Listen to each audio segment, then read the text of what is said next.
Allan Aguirre with your Incorruptible 2-minute warning. It is Monday, July 19th, I believe. Is that what's going on? Yes. Hey, we are past the season of the basilisk. Woohoo! Yeah. That's a thing. So this week, speaking of being past the season of the basilisk, this week we're going to talk about Conquerors.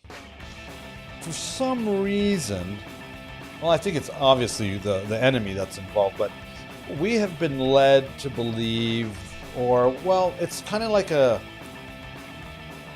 we've been left with the impression, the world's been left with the impression, everybody's been left with the impression that the Jesus character is a passive, pushover. Let's say that. Passive pushover. When, he actually isn't. I mean,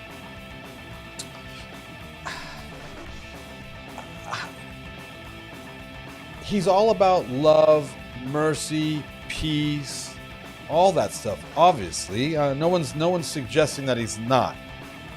But he is also aggressively proactive and a conqueror. And that's what we're going to talk about. Conqueror. This week we're going to talk about the aspects of Jesus that are more proactive, aggressive.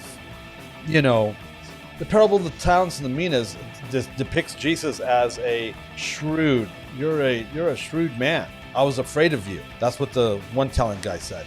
But I want to begin with looking at Revelation 3:21, where Jesus in Revelation says, "The one who conquers, I will grant him to sit with me on my throne, as I also conquered and sat down with my Father on his throne."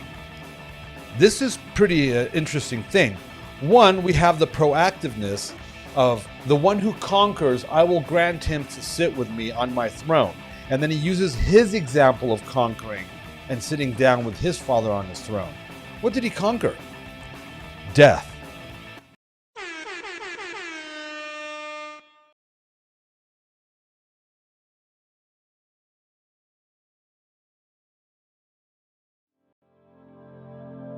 The views and opinions expressed during our broadcasts are solely those of the broadcast producers, hosts, and/or guests, etc., and are not necessarily the views or opinions of the Travelog Network, its sponsors, or affiliates.